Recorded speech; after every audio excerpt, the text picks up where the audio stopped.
rocking around the Christmas tree at the Christmas party hop.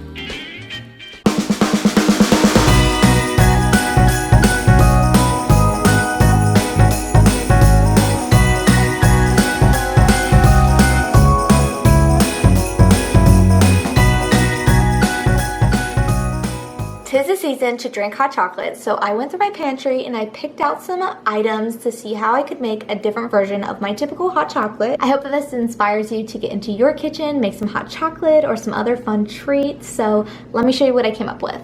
For any of these hot chocolate recipes, you can top it off with whipped cream or marshmallows. Are you team marshmallows or team whipped cream? You could be both. I'm personally in the club of marshmallows.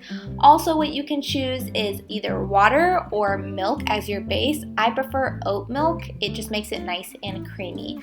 So the first hot chocolate we are going to make today is peppermint hot chocolate, which is pretty standard. I feel like you either go with normal cocoa or peppermint hot chocolate. And I'm going to use these peppermint mini marshmallows. And you have to try the Trader Joe's peppermint hot chocolate mix. It's so good and so underrated, but I love to have an extra peppermint kick. So what I do is take peppermint vitality drops from Young Living and I put in 1 to 2. Really, it's up to you and how strong you want your peppermint hot chocolate, but I love putting that in there. And then I'm going to crush up a candy cane to also put it on top of my drink. Turn on your stovetop and pour in your base. That is your water or your milk, whatever you chose. And then you're going to take your powder and put in as much as you want. Everything is to your taste buds. Whatever you like. I like mine strong. Some people don't like it as strong. So make it to your liking.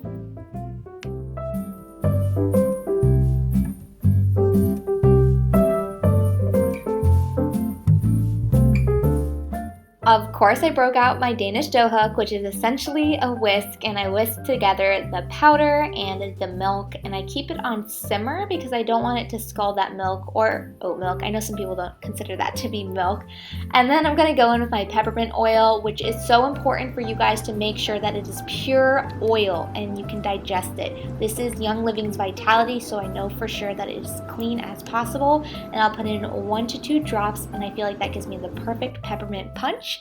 And so now I'm going to put it into my festive mug and top it off with some whipped cream, which I know I'm not team whipped cream really, but it looks really pretty and I'm trying to make it look aesthetic for you guys. Now to top it off, you can put a candy cane on the side, and I also put some crushed candy cane on top, and you can leave it as is, or you can get extra festive and put on the peppermint mini marshmallows. I didn't think that it looked as pretty with them on there, but I gave you guys visual options. I took them off, but there you have it, some peppermint hot chocolate. So good. The second hot chocolate that we are making today is peanut butter cup hot chocolate. I use the Trader Joe's sipping chocolate. It is so good. It's like your Swiss mix, but better. But if that's all you have, that's fine too. Some organic creamy peanut butter and some powdered sugar. So we are going to go in with our base, which is for me the oat milk.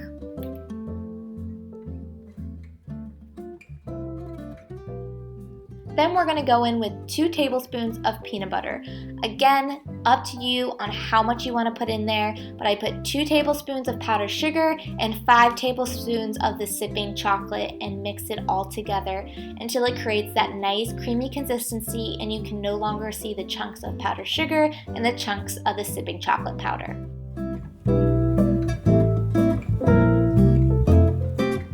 Now grab another festive mug and pour in your liquid gold, and you're gonna have yourself a nice cup of peanut butter hot chocolate. Top it however you want. I used some regular marshmallows, some chocolate chips, and then I drizzled a little peanut butter on top just to give it that extra peanut buttery touch. I'm telling you, you chocolate peanut butter lovers are going to absolutely love this hot chocolate. I'm surprised I haven't thought of it sooner.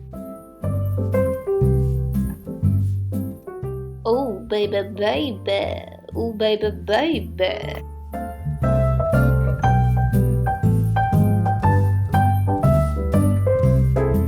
The last hot chocolate that we were making today is cookie butter hot chocolate. Yep, you heard that right, cookie butter hot chocolate. We are using the same Trader Joe's sipping chocolate powder, and then we're going to use the Trader Joe's crunchy cookie butter. Of course, we have to use this. It's so yummy. I eat it by the spoonfuls. Well, I haven't recently, but typically I would. And then these adorable Trader Joe's cookie mug hangers to top it off and make it look extra adorable. And these cookies are actually so yummy. So let's get started. We're going to use 5 tablespoons again of that sipping chocolate and 2 tablespoons of the cookie butter, or as much of the cookie butter taste that you want. I like to have a nice balance of the 2 flavors. Now that they're all blended together, we are going to pour it into our mug. This is a very decadent hot chocolate. It's thick, it's creamy, it's dreamy. So just a reminder that if you don't want too intense, this might not be for you. Top it with that beautiful whipped cream and add your cookie mug hanger, and then you're going to add sprinkles if you want, some cookie butter on top. I just thought this turned out so perfect, so festive and adorable. So that's it for my last hot chocolate. I hope you guys enjoyed this, got some inspiration from it, and I'll see you guys in my next video.